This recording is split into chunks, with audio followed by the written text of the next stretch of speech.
Opération avec les fractions. Jusqu'à présent, nous avons travaillé avec les fractions sur la demi-droite des nombres. Elles sont aussi très utiles dans le plan et dans l'espace, et elles servent encore à beaucoup d'autres choses. Une fraction, ça exprime une proportion. 3/4 est la proportion 3 par rapport à 4.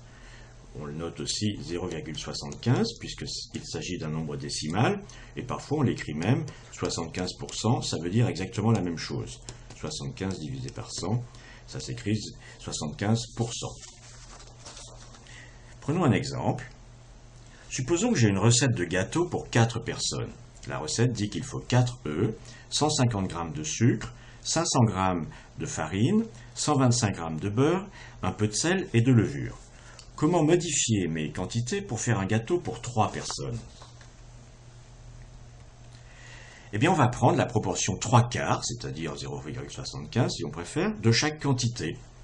3/4 de 4 œufs, ça fait 3 œufs, heureusement, parce que c'est difficile de couper les œufs en fractions de 1 œuf. 3/4 de 150 g de sucre, on prend sa calculette si on veut, ça fait 112,5 g de sucre. 0,75, c'est-à-dire pareil que 3/4, mais je change l'écriture. De 500 g de farine, eh bien ça fait 375 g de farine. Et enfin, 75% de 125 g de beurre, ça fait 93,75 g de beurre. Bon, évidemment, quand on fait la cuisine, on ne mesure pas les grammes au centième. On prendra qu'un petit 100 g de beurre. On peut mesurer assez précisément 375 g de farine, et puis on prendra 115 ou 120 g de sucre ou 110 g de sucre. Et 3 œufs. Et ça, c'est facile à compter, c'est nos bons vieux nombres entiers pour compter les œufs dans un panier. Quant au sel, on rajoutera une pincée, et la levure, on peut soit continuer à utiliser un sachet complet, soit on peut prendre les 3/4 d'un sachet. Prenons un deuxième exemple. J'ai une pièce de 3 mètres sur 5, pardon. Une pièce de 3 mètres sur 5. Je veux augmenter les deux côtés de manière qu'ils restent dans la même proportion. Et maintenant, le petit côté fasse 4 mètres. Alors voici comment se pose le problème. Ça, c'est ma pièce initiale de 3 mètres sur 5 mètres. Et maintenant, je veux dessiner une autre pièce de 4 mètres sur un nombre de mètres que je ne connais pas encore, que je veux calculer. Et en mathématiques, un nombre inconnu, on l'appelle x. Et ensuite, on va trouver le x. Eh bien ici, on doit avoir la contrainte suivante, x divisé par 4 est pareil que 5 divisé par 3. X sur 4 égale 5 sur 3. Et donc forcément, x c'est égal à 4 fois 5 sur 3, c'est-à-dire 4 multiplié par 5 sur 3, c'est-à-dire 20 sur 3 mètres. Ce n'est pas un nombre décimal et donc on va le garder comme ça. Ce serait un nombre décimal si ici c'était un diviseur d'une puissance de 10 et c'est manifestement pas le cas. Continuons. Maintenant je change d'avis. J'ai cette pièce de 4 mètres sur 20 de mètre, mais je vais en faire une pièce de 5 mètres sur x. C'est un nouveau nombre inconnu, et en général en maths on ne s'ennuie pas, on l'appelle encore x. Mais bon, il ne faut pas que ça soit une source de confusion. Et je veux toujours les mêmes proportions. Donc j'ai le nouvel x, qui est égal à 5/4, multiplié par 20 sur 3. Puisque je prends 5/4 de 20 sur 3. C'est la proportion 5/4 de 20 sur 3. Et ça fait 100 sur 12. C'est aussi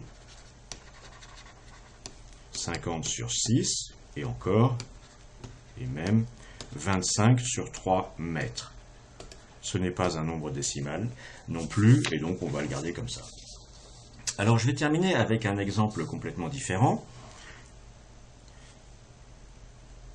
Comment Thalès, qui a vécu entre moins 625 et moins 547, c'est-à-dire 625 jusqu'à 547 avant Jésus-Christ, comment il a mesuré la hauteur de la pyramide de Khéops pour répondre à la question du pharaon Ahmosis II. Voici la pyramide de Khéops.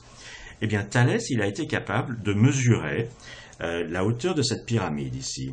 Et il a utilisé pour cela les ombres. Voici un plan qu'on appelle en coupe de la pyramide. On connaît ici ces bouts. Et ici, c'est le centre en bas de la pyramide. On l'appelle C. Le haut de la pyramide, je l'appelle A. Et il y a des rayons du soleil, tous parallèles parce que le soleil est extrêmement loin, qui projettent le point A au point B. Alors Thalès, il a pris sa canne et il a planté sa canne ici. Et il a regardé l'ombre que faisait sa canne. Et les triangles A, C, B et puis D, E, F, ils ont tous leurs côtés parallèles. Et nous verrons plus tard que dans ce cas-là, les longueurs de tous les côtés sont dans la même proportion. C'est un résultat de géométrie qui est un peu évident, mais on ne va pas s'en occuper aujourd'hui, on va l'utiliser. Donc on a AC divisé par BC, qui est égal à DF divisé par EF. La canne de Thalès, elle faisait 1 mètre. Bon, il ne mesurait pas en mètres à l'époque, je simplifie un petit peu l'histoire. Donc Thalès, il a posé sa canne de 1 mètre, et il a demandé qu'on mesure EF et BC. Qu'on mesure EF, l'ombre de sa canne, et que l'on dise aussi quelle était la longueur BC. C'est-à-dire qu'on aille jusqu'au point B. Quant au point C, on sait très bien où il est, puisque c'est exactement le milieu des deux bords de la pyramide. Alors on lui a dit que EF faisait 3 mètres, et c'est l'ombre de sa canne, et que BC faisait 411 mètres. Alors dans ce cas-là, on a AC, qui est dans la proportion DF sur EF de 411 mètres, ça fait 137 mètres.